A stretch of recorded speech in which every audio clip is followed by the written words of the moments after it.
Good morning, good afternoon, and good evening. Today we're going to be working on how you put a source into MLA format. Some of you have some experience in MLA format, and some of you have experience in using generators.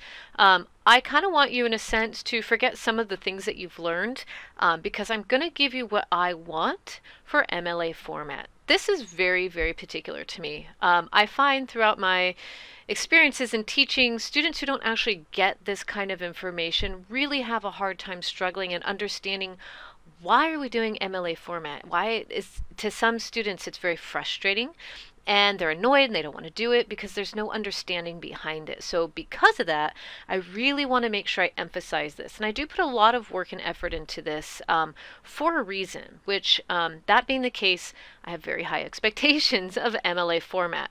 But because I have high expectations, I also have I put in a lot of work into this, right? So that you can get the most out of it that you possibly can, so that you have an understanding behind why certain things are the way they are. So that being the case, I'm going to show you what I have here under my pages.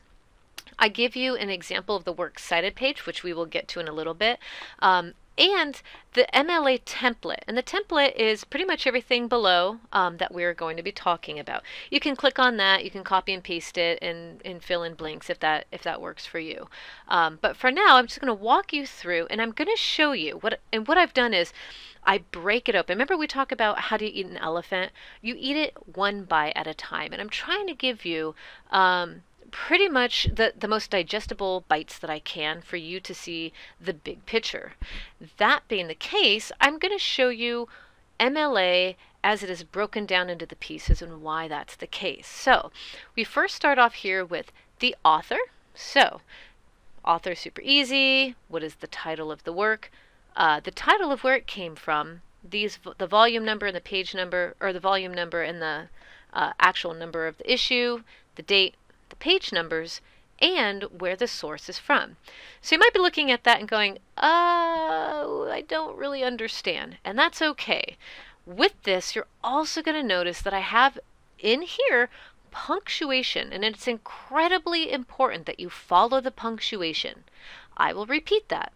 It is very important to pay attention to the punctuation. I say this for a reason, because the punctuation matters. All right, we've talked about before when we write, there's certain, like sometimes there's proper English and maybe we don't do that when we type through social media or text messages, but when we're writing academically, punctuation is incredibly important. So I push that because I want you to get used to paying attention to the details of things. This does matter in the future. It really, really does. Maybe not necessarily MLA, but the habit of noticing things like quotation marks and periods and where these things go, this helps you become a better writer because you become more aware. And that is the reason why I push so hard for this, is because you deserve the opportunity to become better writers. And I think it is fair to give you that by giving you this kind of information.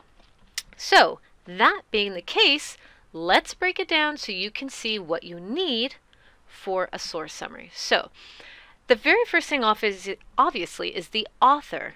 Sometimes, and I see this a lot with students, it gets overwhelming. I don't know what to do. Don't panic. It's super easy. There is literally only 3 ways it can be written. Only 3. In fact, the only other way would be if there wasn't an author. And if there's no author, you can't put anything. So don't put an author if it does not have an author. Most things are going to have an author. Okay, that being said, super easy. If there is one author, all you have to put is the last name, a comma, their first name, and a period. Looks just like this. That's it, one author. Last name, comma, first name, period. Ta-da! Super easy. There we go. 1 bite. So say there's 2 authors. Oh, heaven above, you got 2 authors now. What are you going to do? Super easy. That first listed author, same thing.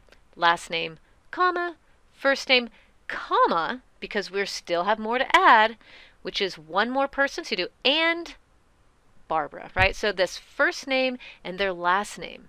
Notice here, the only time you put the last name first is when it's the first noted author. That's it.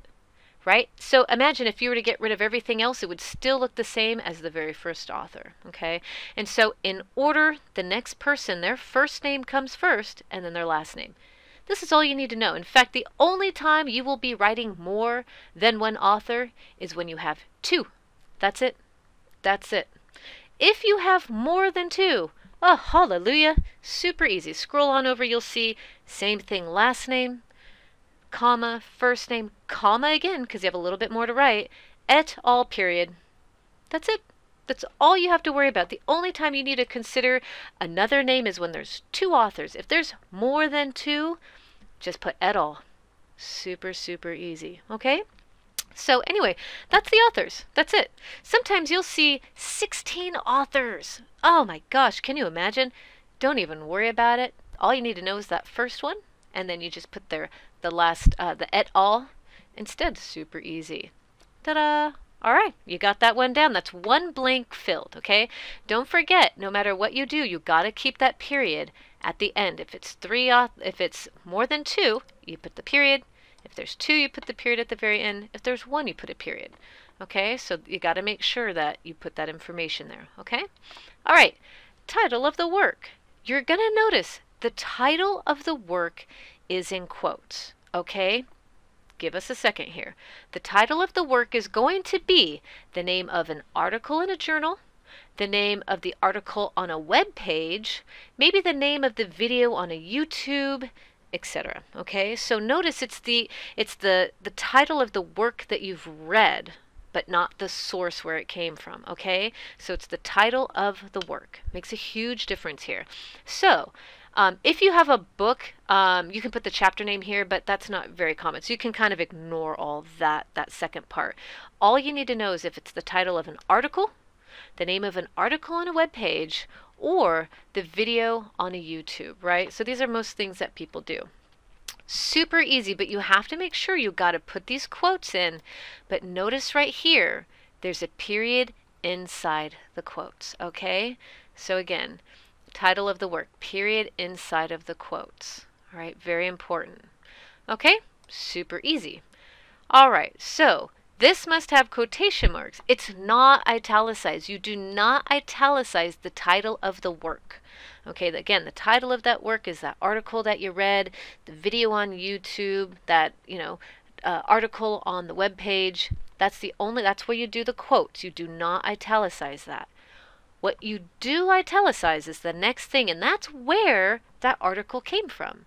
Okay, so who did you get the information from? All right, well, it seems like you got it from, the History Channel would be italicized. So you got this article about Homo sapiens, right, in quotes, from italicized History Channel.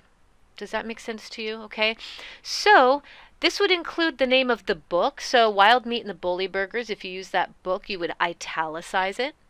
If you used a scholarly journal, the name of the scholarly journal is going to be italicized. So like the Journal of Psychology would be italicized. But the article within it about the psychology behind people who kill, that would be in quotes.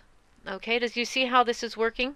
So the front of the article, like if you're reading a scholarly journal, say you have it in your hand and you look at the front of it, the journal name is going to be italicized. But when you open it up and read an article, the article is going to have the quotes, right? So I don't know if that helps you to kind of understand how to visualize this, okay? So again, the source is where this video or this article came from, okay? And it's not the location. Okay, it's not the location, it's who you got it from.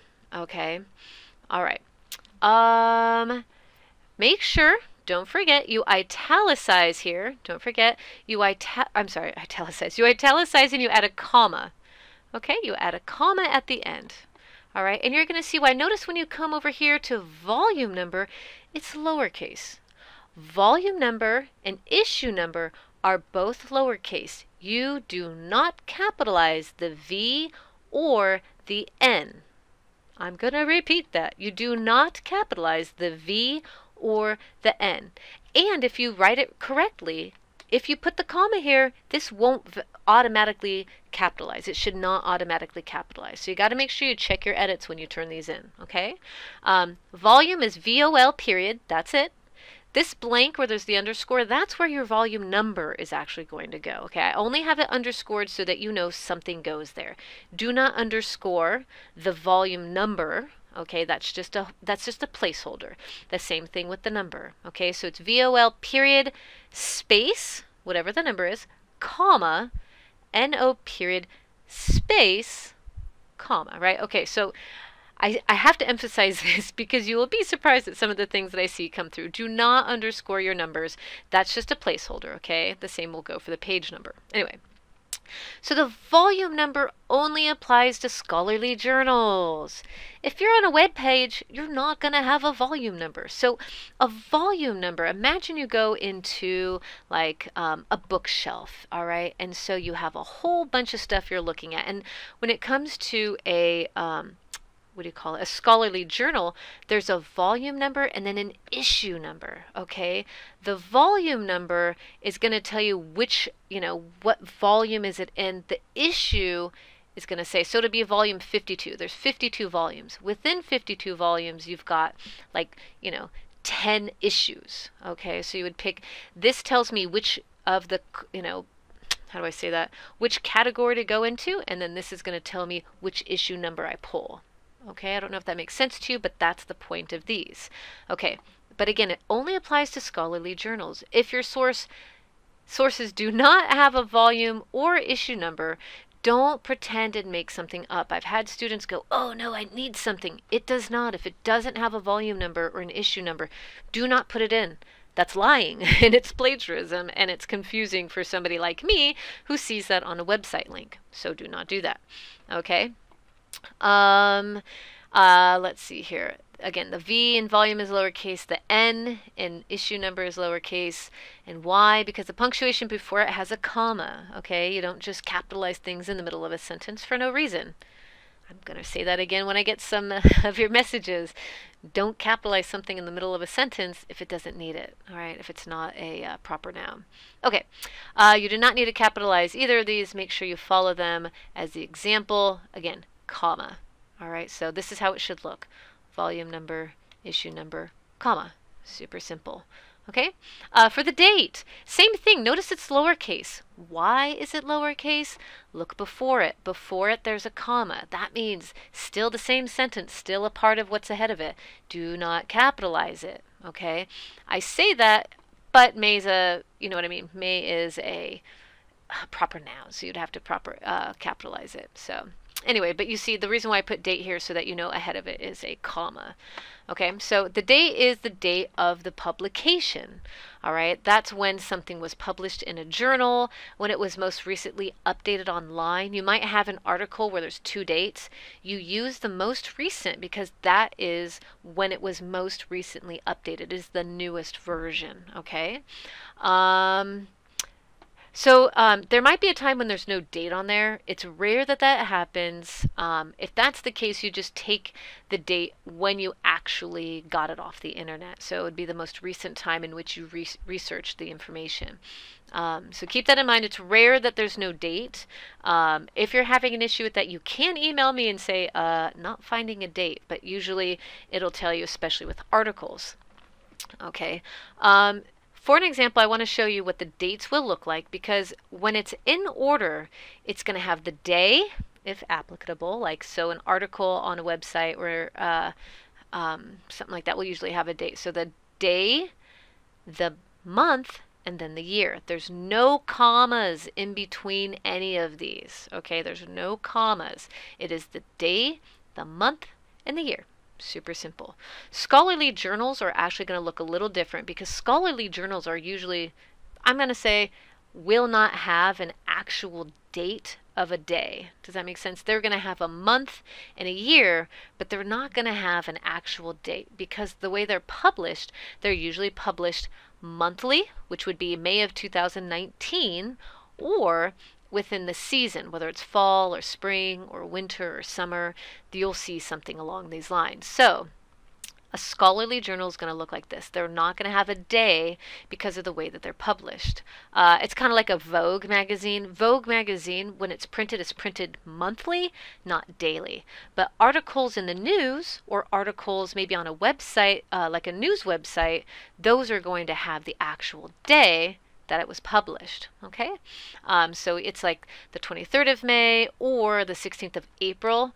I was pushing for a while to use the full actual, like, write it all out, but you can put like April. You can make it a shorthand version of it. So okay, and don't forget again, they are followed by a comma. The date is followed by a comma, right? So we got a comma here.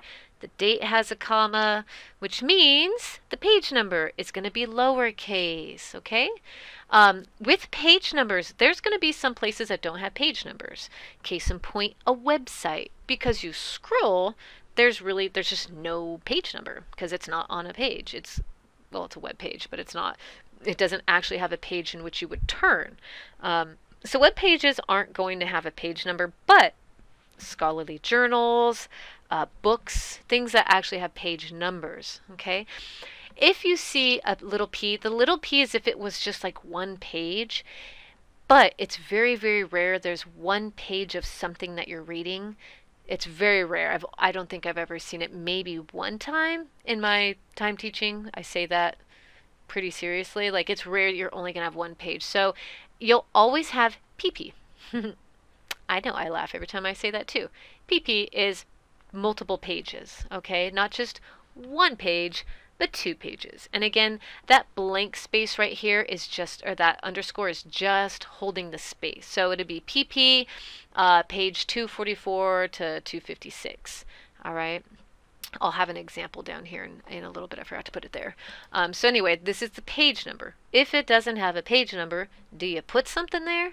No, you can ignore it. Okay, that's for scholarly journals and maybe articles in a book or something. So, okay, super easy on that one. And then last but not least, where the source is from. Where did you get it? Tell me. Give me the link. All right, so if it's a YouTube video, I want the link to the video, okay? And you can keep the hyperlink, you can take the hyperlink off. I'm not really particular about it. I just like the link so I can get to it, okay? I want the link to the website. Where is this? If it's on the History Channel, show me so I can get to it.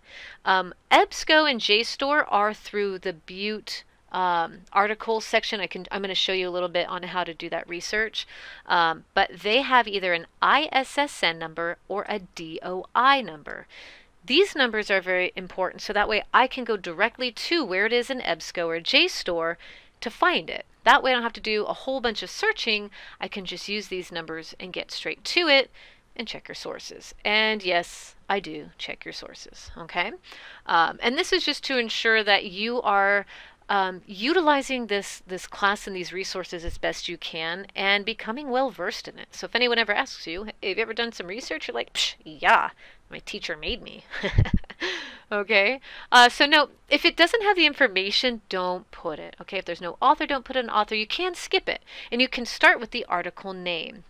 And we'll talk about in-text citation in a little bit. We haven't gotten there yet. This is mostly for our source summaries that we're going to be working on. Okay, so don't put something there if it isn't available. Okay, so now I'm going to show you how we put all the information together. The only problem with Canvas is it doesn't show me the hanging indentation, or doesn't show you the hanging indentation. And to me, that's the obvious, most important part about citing your source so we can find it. But we have it in an order here, right? So real quick, I'll show you the order, and then I'm going to show you what the example of EdWorks cited pages, because we've already seen the examples of the source summaries, right? So we have our author right here. Look, how many authors? More than 2. How do we know that? Et al. And all we have is just this author's last name followed by the first name, comma, period, da-da. So the testing existing clarifications of serial murder considering gender, this whole thing right here, that's the title of the article. How do I know it's in quotes? All right, and where did they get it? From the Journal of Investigative Psychology. And if I want, I can go to the volume 10, issue number 3, pull it right off the shelf. This was in 2013, October 2013, and I can go straight to these pages. the 268 to 288, boom, found it. And if for some reason I want to cut some corners and go straight to the Butte College Library, I can just copy and paste this information, boom, right to it, right? So this DOI number, I can actually look it up. Watch this. Let's see how well this is done. I haven't done this yet. Let me see what I can do. Even if I don't have Butte College website, I should be able just to click this and it should take me straight to the DOI number. Let's check and see. What? Look at that. DOI number. Perfect. Testing existing classifications of serial murdering. I can go right there. Look at, there's the author. I see that. It was in 2013. The student did a very good job. I'm very impressed. That's why they're an example. Perfect. This gives me everything I need. Notice, look at 3 authors. Oh, more than 2. So she put et al. So, and they probably, I can get the PDF if I wanted. This gives me an abstract of the information that they gave me. So I can take a look at their example. I think this was example number 4 or 3. It's one of them. So for my source summary. So there's a reason why I have you cite things correctly so that I can get to them. Let's see, it might be at the bottom of this one. Source summary 2. If my computer will hurry up just a little bit. Nope, it's in source summary 3. Give me 1 second, I'm going to show you. So you can see now why all this is very important to me. And again, I do totally check them out. If you want to give me a minute while this is perfect. Cool. So at the top of this page should be, there we go. And so I can just read through and see what they wrote and compare it to the abstract and see, you know, what is it they're telling me about this writing? Is this true? Did they actually read it? I can check the PDF. They can do quotes, all kinds of stuff. All right. Perfect. There we go. So this is how a source summary looks. And the MLA format, I'm actually going to go to the template and show you how it looks over here at the very bottom. Ta-da! That hanging indentation. And remember the hanging indentation, if I click on this, see how that little, the little Dorito chip, tortilla chip, right? And its little hats over here, right? So that's how I know that they've done that right. Cool. All right, so I'm going to show you that. And then also really quick before we go, I want to show you the MLA. Let's see here. Where is it? I just had it. Example. Oh, sample MLA. This is the works cited page that you will have at the end of your research paper, and you want to know what's really wild, crazy, and cool. All these sources that we cited in the source summary, say you use every single one of those. You don't have to. They may potentially change over time, especially after you do research for your second source summary. Because I cited them so well, and because they're correct and I use them, all I had to do was copy and paste them. Look, copy and pasted. It's the exact same thing. Oops, let me do this. This should be all in double space. I can tell it's not double spaced.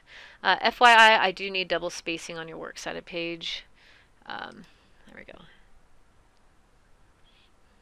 Cool. All right, so this is going to be double spaced. Beautiful. And see, there's no extra spaces anywhere. It's just right. It's all in one fell swoop. And when you double space it, it looks beautiful. In fact, look at, I can just scroll down here. Look how easy it is for me to find those sources. This is why we do the hanging indentation. This is why we do what we do, so that it helps one another, okay? And me. See, we've got that link. I can go to that link super easy. Oh man, this is just beautiful. Okay, so this is a sample works cited page. And notice also everything's in alphabetical order. Even better, right? And so you can do your source summaries in alphabetical order. I don't pick on you for that. It's not, but if you do it in alphabetical order, it's really easy. Look, she did it in alphabetical order here too. It's really easy to copy and paste it in order and put it back into your works cited page. So do you see how everything that I give you, all those little details, all the things that I pay attention to, the reason why I do that, especially in the beginning as you start doing your research, is so that you can have the easiest points towards the end. Like, this is the hard work. Doing all this is actually, and it's not even that hard, but it's It is time consuming. And if you do it way ahead of the game and you've already set it up, all you have to do again when you do your works cited is just cut and paste from your source summary because you did it perfectly, right? You did it perfectly because you watched the video, you followed all these notes, and you feel incredibly confident and ready to go, okay?